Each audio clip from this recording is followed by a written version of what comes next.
என்ற இயக்கத்துக்கு தலைவர், மனித உரிமை கழகத்தின் தலைவர், அது மட்டுமல்ல தமிழ் எழுத்தாளரும் கூட, பர்சே இயக்கத்தின் மத்திய செயலவை உறுப்பினர் அன்னவரை கோலாலம்பூரிலிருந்து இங்கு வருகை தந்து இங்கு ஒரு சிறப்புரை ஆடுவதற்கு மிக பணிவோடு அழைக்கின்றோம்.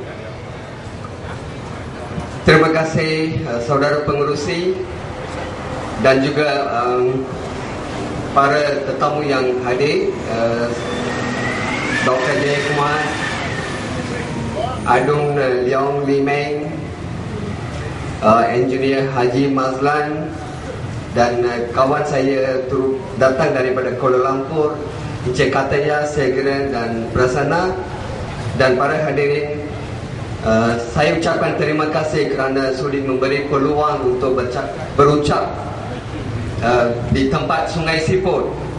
Oleh kerana kita ingin selesaikan satu soalan bahawa siapa akan mewakili rakyat Sungai Siput di Parlimen dalam selepas pilihan raya yang ke-13.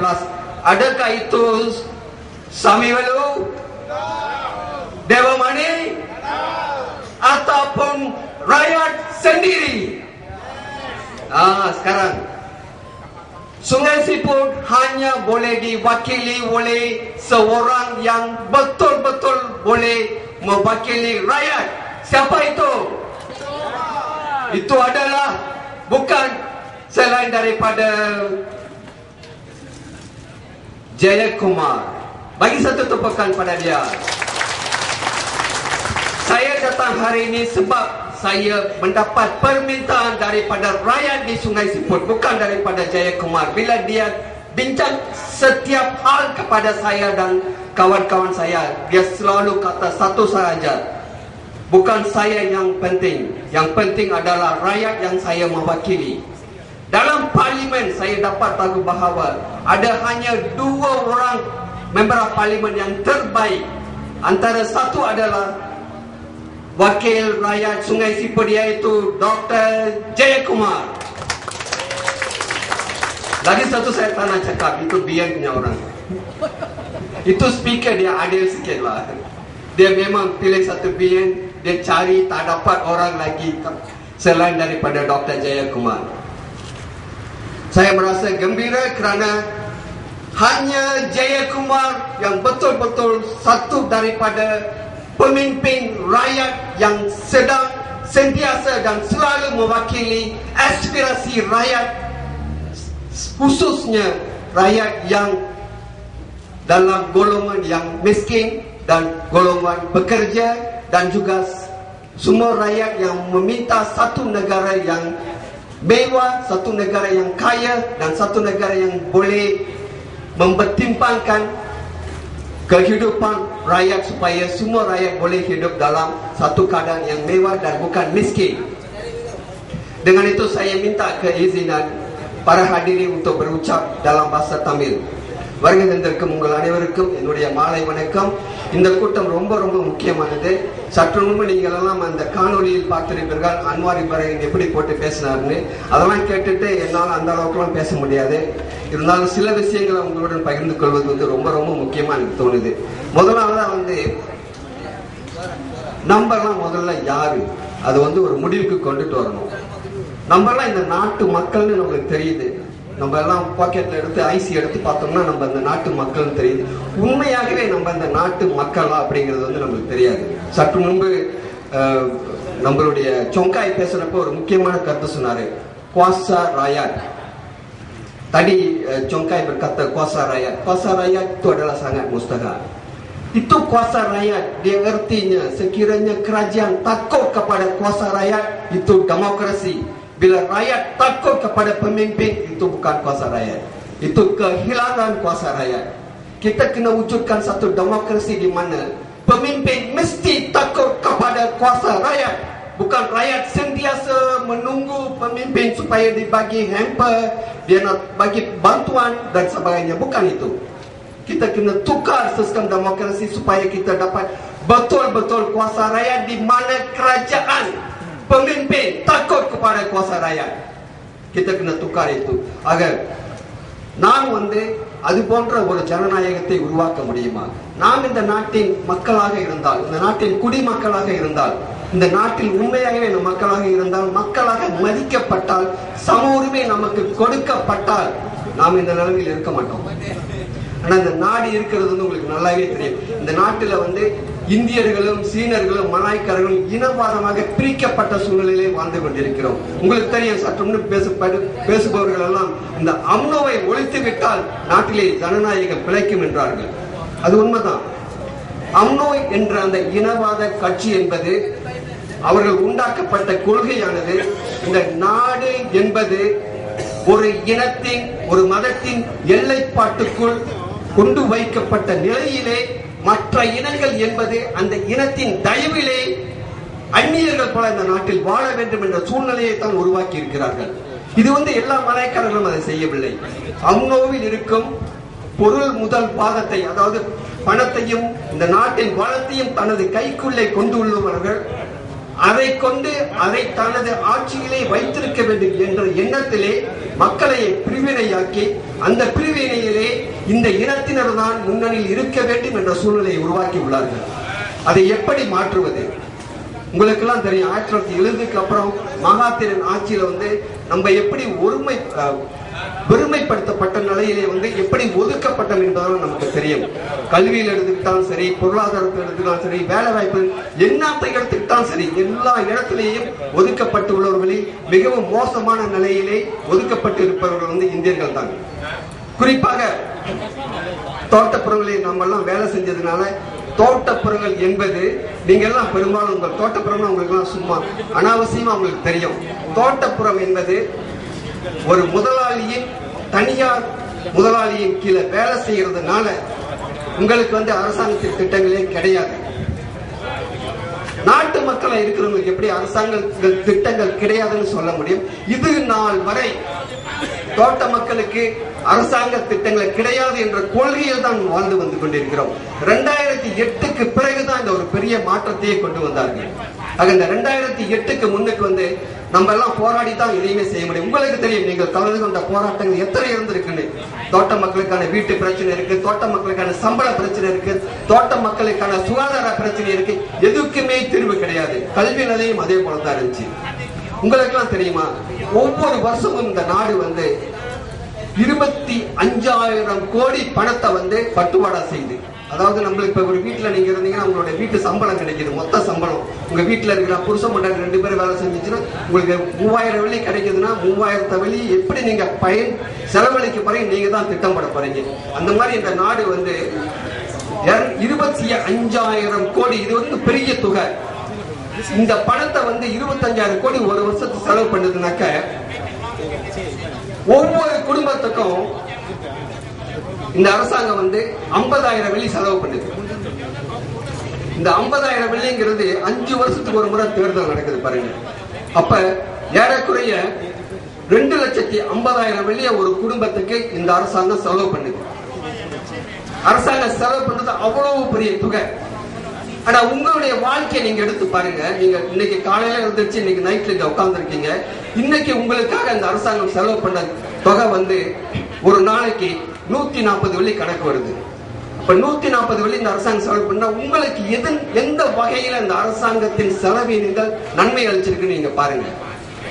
காலையில இருந்துச்சு நீங்க சாப்பாடு சாப்பிட்டீங்கன்னா உங்களோட சொந்த காசுல சாப்பிடணும். காடி ஓட்டுனீங்கன்னா பெட்ரோல் உங்க சொந்த காசுல பெட்ரோல் ஊற்றணும். கடையில போய் ஜாமான் வாங்கினா உங்க காசுல தான் நீங்க செலவு பண்ணணும். பாதுகாப்பு நீங்க எடுத்துக்கிட்டீங்கன்னா இன்னைக்கு நீங்க எங்க ஊர்ல என்ன, நான் இருக்கிறது பண்டாசன்மே, என்னோட பொண்டாட்டி தாலி போட்டுக்கிட்டு வெளியே போக முடியாது. முன்னால தாலியை பொண்டாட்டி கழட்டவே மாட்டாங்க, ஏன்னா அது அவ்வளவு பயம். இப்ப எல்லாம் திருடனே கழட்ட வச்சுட்டான். இப்ப தாலி இல்லாததான் ரொம்ப பெண்கள் இருக்காங்க. அவ்வளவு அந்த பாதுகாப்பை இல்லாத சூழ்நிலையில வாழ வேண்டிய நிர்பந்தத்துல நம்ம பாதுகாப்பும் கிடையாது. ஆஸ்பத்திரியில் மருந்து வாங்க போனீங்கன்னா போய் கியூ பண்ணி அரசாங்க ஆஸ்பத்திரி தப்பி தவறி போனாதான். இப்ப கொஞ்சம் மாற்றி இருக்காங்க 2008க்கு பிறகு. அதுக்கு முன்னுக்கு மருந்தெல்லாம் அதிகமான விலை. உங்க பிள்ளைங்க படிக்க போனீங்கன்னாக்க 5ஆம் படியும் 6ஆம் படியும் முடிஞ்சிட்டு கடன் வாங்கி தான் படிக்க வேண்டியது. வீடு வாங்கினா கடன், காடி வாங்கினா கடன். ஆக இவ்வளவு பணம் செலவழிக்கும் இந்த அரசாங்கம் நம்ம அனைவரையுமே இன்னும் கடனாளியாக தான் வச்சிருக்கு. ஆனா இந்த நாட்டுல அவ்வளவு பணம் இருக்கு. 25,000 250,000 கோடி செலவு பண்றக்கூடிய இந்த நாடு வந்து இன்னமும் ஏறக்குறைய 40% இந்தியர்களை வறுமை கோட்டிலும் ஏறக்குறைய 80% இந்தியர்களை கடனாளியாக தான் வச்சிருக்கிட்டு இருக்கு. ஆக இப்படிப்பட்ட அரசாங்கம் நமக்கு தேவையா அப்படிங்கறத நம்ம வந்து பார்க்கணும். இது வந்து உங்க வாழ்க்கையை சம்பந்தப்பட்ட முறையில பார்த்துட்டு நம்ம தேர்வு செய்ய வேண்டிய ஒரு அரசாங்கம் ஆனது நம் அனைவரையும் நாட்டு மக்களாக கருத்தில் எடுத்துக்கொண்டு நமக்கும் இந்த நாட்டின் மொத்த சொத்தில் பங்களிப்பதின் வழி நம்முடைய வாழ்க்கை தரத்தை உயர்த்த முடியுமா என்று பார்ப்பதுதான் முக்கியமானதாக நம்ம கருத வேண்டும்.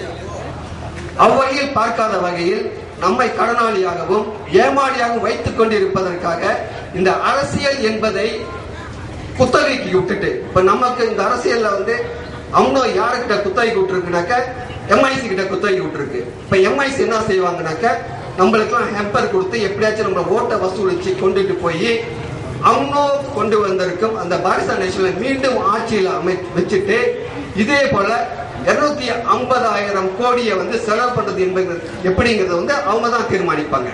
ஆக ஒட்டு மொத்தத்துல தொடர்ச்சியாக மக்களை குத்தகைக்கு எடுப்பதின் வழி, அவர்களை ஓட்டை எப்படியாச்சும் திருடி கொண்டாந்து ஒரு கட்சிக்கு கொடுப்பதின் வழி, அதில் ஈடுபட்டவர்கள் மற்றும் பயனடையும் அதே சூழலில் இருந்து நாம் இந்த நாட்டின் வளத்திலே பங்கு கொள்வதிலிருந்து ஒதுக்கப்பட்ட சூழ்நிலையிலே மீண்டும் வறுமைக்கு தள்ளப்படும் சூழ்நிலையிலே வாழ்ந்து கொண்டிருக்கிறோம். இது வந்து நம்மள தொடர்புடையது மட்டும்தான். அது வாழ்வாதாரத்துக்கு உட்பட்டது.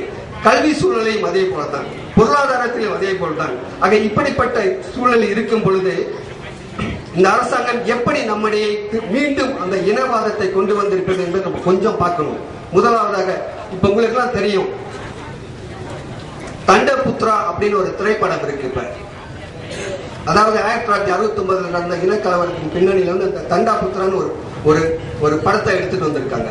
அந்த படம் எதை காட்டுதுனாக்க 1969 வந்து எப்படி அந்த இனக்கலவரம் நடந்துச்சு அப்படிங்கறத காட்டுது. அது ஒரு படமா எடுத்துட்டாங்க. அந்த படத்துக்கு காசு கொடுத்தது வந்து அரசாங்கம் தான். பீனாஸும் மல்டிமீடியா டெவலப்மெண்ட் கார்பரேஷன் பணம் கொடுத்து அந்த படத்தை செஞ்சுட்டாங்க. அந்த படத்தை வந்து வெளியிடலாம். இப்ப நீங்க தியேட்டர்ல போட்டா எல்லாரும் போய் பார்க்கலாம்.